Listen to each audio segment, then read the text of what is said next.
¿Qué opinas sobre el lenguaje inclusivo y la lucha que se trae con la RAE?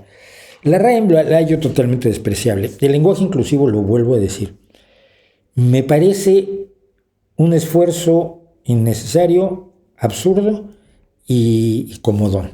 Es decir, la gente que no está dispuesta a dar la batalla por las grandes causas del siglo XXI elige formas de militar que le resulten, primero, poco onerosas, que no le cueste mucho trabajo, que no tenga que estudiar, que no tenga que aprender y que no tenga que moverse mucho de casa. Si puede hacerlo todo desde el teclado, pues mejor. Y dos, formas de activismo que contradicen lo que la historia nos ha dicho. Y lo vuelvo a repetir las veces que sea necesario. Quienes ya me oyeron disfruten, que ahora lo voy a expresar con palabras un poco distintas. El lenguaje no cambia a la sociedad. La sociedad cambia el lenguaje. Lo dice el Quijote en un momento dado cuando le está diciendo a Sancho Panza cómo gobernar la ínsula barataria que algún día va a tener. Le dice... no es cierto. Es un día que están discutiendo sobre regoldar y eructar, las dos palabras, y tienen una pequeña discusión lingüística, y le dice el Quijote a Sancho que eso ya lo decidirán el vulgo y el uso, que son los únicos que tienen potestad sobre la lengua. El vulgo y el uso. Miren, nosotros teníamos una gran variedad de insultos homofóbicos en nuestro léxico hasta hace 30 años. El español estaba plagado, teníamos chistes, por supuesto, de homosexuales, teníamos comentarios denigratorios de homosexuales, teníamos nombres de lo más floridos y ofensivos y humillantes para los homosexuales. Porque los homosexuales estaban vistos como eran los que estaban allá, eran ellos, no eran nosotros, ¿no? En los últimos años, y gracias a la lucha de los homosexuales y de los heterosexuales en general, hemos descubierto, para nuestra sorpresa y algunos para su horror, que los homosexuales no son aquellos que están allá, o las lesbianas no son aquellas que están allá, o los transexuales o bisexuales no son unos señores que están escondidos en un sótano ahí en las afueras de la ciudad, sino que somos nosotros, que son nuestros primos, que son nuestros tíos, que son nuestros mejores amigos, que son las personas cercanas a nosotras, que pueden ser nuestros jefes, nuestros subordinados, que no son alguien que ocurre fuera, sino que son parte de la sociedad.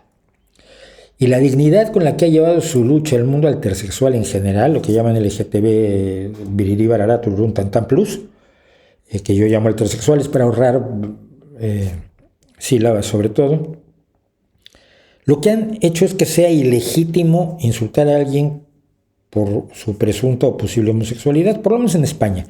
En México, por ejemplo, sigue siendo muy común acusar a alguien de eso. Toda la gente alrededor de López Obrador, por ejemplo, se dedica a jugar a que la enorme virilidad de López Obrador sodomiza a sus adversarios que necesitan una pomada determinada para curarse la zona anal después de haber sido penetrados por las glorias priápicas de López Obrador.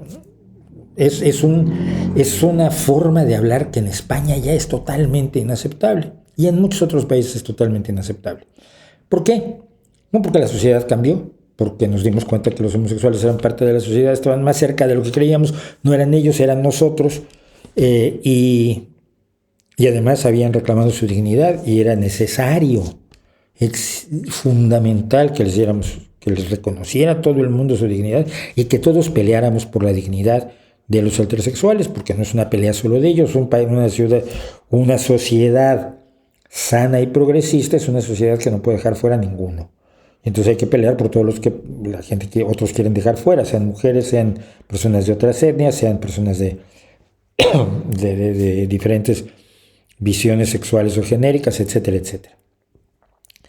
Y entonces dejaron de ser chistosos los chistes de homosexuales. Dejaron de ser divertidos y dejaron de contarse. Yo no recuerdo que en ningún momento una de las reclamaciones del movimiento LGBT, etcétera, etcétera, el movimiento intersexual, fueran no me llames mariquita. No lo recuerdo. Simplemente se les dejó de llamar así porque nos dimos cuenta todos que era horroroso. Cuando la sociedad cambia, la lengua cambia con ella.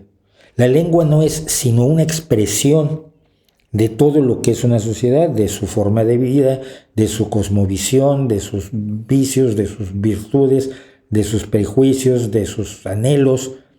Eso es el idioma. Si tú te esfuerzas por cambiar el idioma con una base además antigramatical, que es suponer que el género femenino gramatical tiene algo que ver con el género femenino, con la sexualidad femenina, que no es así. Yo soy una persona y esto no me convierte en mujer ni mucho menos, pues soy una persona. Y no voy a gritar que quiero ser un persono. Entonces, quienes son vagos y quieren el activismo fácil se han agarrado de esto, porque en Estados Unidos y en inglés tenía un poquito más de razón de ser, porque en Estados Unidos existe el neutro. Y entonces lo femenino tiene que ver con la mujer y lo masculino tiene más que ver con el hombre. No en todos los casos, pero sí más que ver. Y se agarraron de esto, lo copiaron, porque siempre copiamos de los Estados Unidos, para algo es el imperio, y ofrecieron una solución antigramatical que va en contra del intento de que el lenguaje siempre sea más económico y que además no cambia la sociedad. Es decir, hay gente que cree realmente que si decimos les niñes, o decimos los niños y las niñas, o los niños, o les niñis, en vez de decir niños, que es un epiceno que incluye a niños varones y a niñas mujeres, y además incluye intersexuales, polisexuales, subsexuales, hipersexuales, multisexuales, cuchisexuales y parasexuales, incluye a todos. Si dicen niñas, niñis, niñas, niños, niños, van a cambiar la sociedad. Y esto no es cierto. El problema es que la historia nos demuestra que no es cierto. La historia nos demuestra que lo que hay que cambiar es la forma de pensar de la gente. Lo que hay que cambiar es la educación de la gente. La gente no hay que reñirla, porque además este tipo de gente se la pasa riñéndote. ¿Por qué dijiste eso? Estás usando mal el lenguaje, eres un sexista, un racista. Y sobre todo diciendo que no lo eres, cuando no lo eres y te acusan de serlo, no estás de humor como para dialogar sobre avances sociales y progresismo con esas personas. Yo creo que la lucha es por cambiar la sociedad. En el caso del lenguaje inclusivo implica el hecho de que el reconocimiento de los derechos y de la igualdad de la mujer en todos los terrenos sea cada vez mayor, pero no con cuestiones anticientíficas, antihistóricas y absurdas y que no sirven para nada salvo para que alguien se sienta muy satisfecho porque puede reñir a los demás. Entonces, yo creo que es una lucha absurda la del lenguaje inclusivo. Creo que en algunos casos es importante. En algunos casos yo creo que ingeniero e ingeniera tienen una función, político y política tienen una función, profesor y profesora tienen una función. La misma razón por la que yo siempre hablo de poetisas y no de poetas, porque entonces estaríamos